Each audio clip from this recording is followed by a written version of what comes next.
1938 সালে দ্বিতীয় বিশ্বযুদ্ধের আগে জাপানের বিরুদ্ধে লড়াই করতে ফেনীতে বিমানবন্দর নির্মাণ করে তৎকালীন ব্রিটিশ সরকার।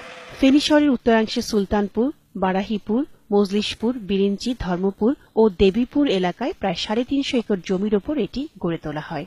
বিমানবন্দরের চারিদিকে ছিল 27টি হ্যাঙ্গার, যেখানে লুকিয়ে রাখা হতো যুদ্ধ বিমান। ব্রিটিশ শাসন শেষ হওয়ার পর ফেনী বিমানবন্দরটি আর সচল হয়নি। ত্রিপুরা সীমান্তের খুব কাছে হওয়ার কারণ দেখিয়ে এটি বন্ধ করে দেয় পাকিস্তান সরকার।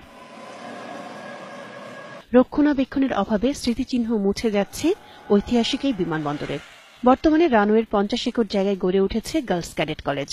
বাকি 300 একর জায়গায় দেখভাল করছে চট্টগ্রামের সামরিক ভূসম্পত্তি বিভাগ।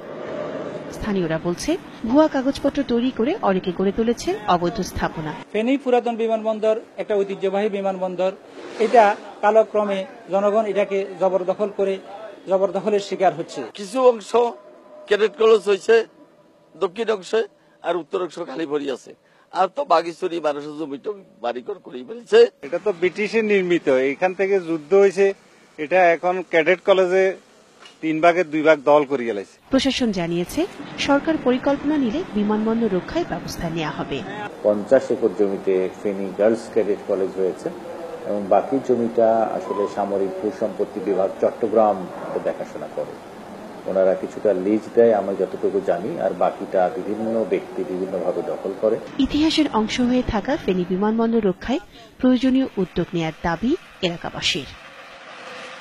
মুশফিকা নাজনীন, 21 টেলিভিশন।